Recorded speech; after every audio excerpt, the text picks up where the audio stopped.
Panels. Our current education system is fundamentally flawed. It forces children of the same age into the same classrooms, expecting them to learn and progress at the same rate.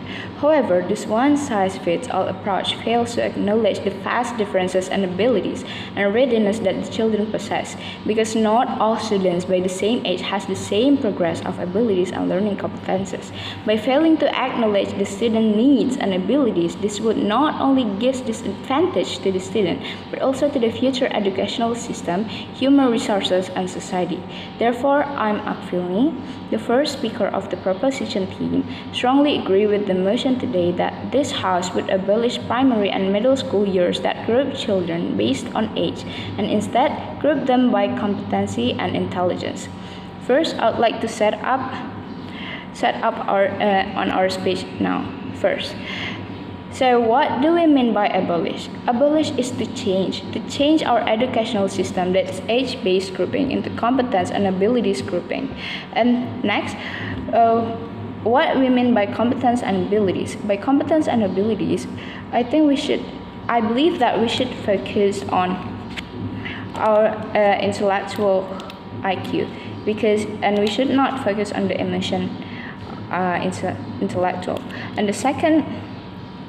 And next, how do our proposition works? We will examine the children before entering the school with using the IQ tests. Next, after that, we could put the students into the classes that would fit their ability without concerning their age.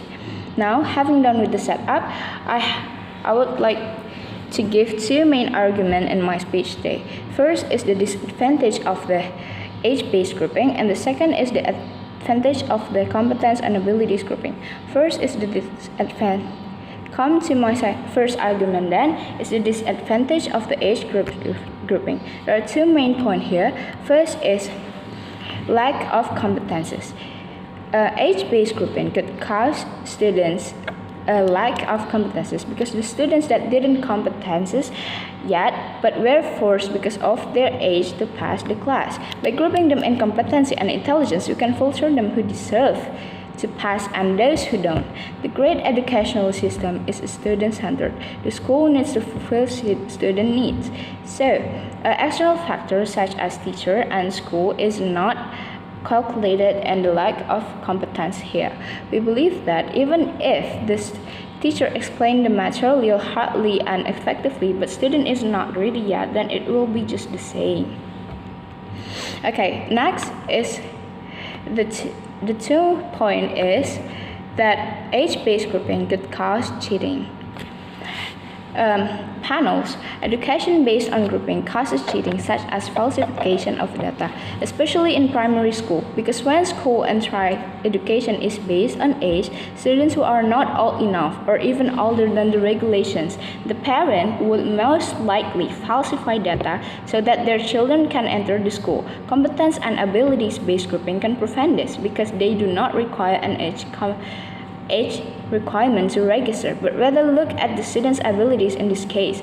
Therefore, competence and abilities-based grouping are better solution and needs to address it more. So, why is it unjustified to cheating in school? Because school is a society simulator. If the student done cheating on school, like manipulating data and such, it will be impactful for them to socialize in the society.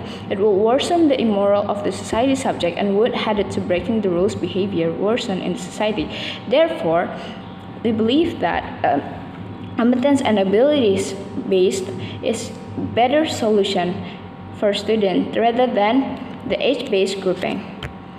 Alright, let's move on to my second main argument is the advantage of competence-based group. There are 3 main points here, and the advantage of the competence and abilities-based group is focused on the impact of the children, that the children will more likely to get the benefit from it. Okay, so the first point is to Firstly, grouping students by competencies and intelligence rather than age allows for a more personalized and effective education. It recognizes that children develop at different rates and have unique learning style. By grouping students based on their abilities, we can tailor instruction to meet their individual needs, ensuring that no child is left behind or held back due to a rigid age-based system.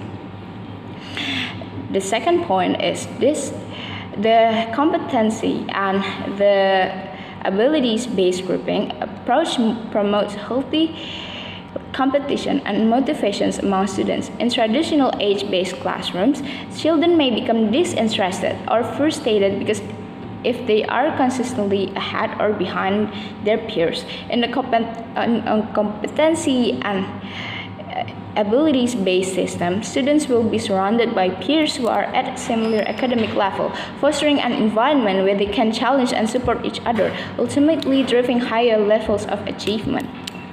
And the third main point of my second argument is abolishing age-based grouping can reduce the stigma associated with being held back or placed in lower grade classes.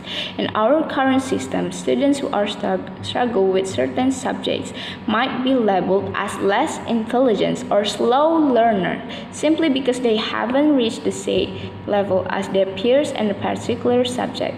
This can lead to feelings of inadequacy and low self-esteem. By eliminating age-based grouping, we eliminate the stigma and allow students to progress at their own pace without judgment. With this, ladies and gentlemen, in conclusion, competency and abilities grouping is a better solution than the age-based grouping, because age-based grouping gives much disadvantages to the students and to the society, and it could also lead to the decrease of the immoral in the society and also decrease the human resources. And it is because that with the age-based grouping, it would create the lack of competence, and not only that, it could also lead to another immoral and breaking the rules behavior. And with that, for all these reasons, we believe that competency and abilities grouping gives more advantages, whether it's to the students, society, and the educational system. For all these reasons, I urge the judge to stand with proposition till the end. Thank you.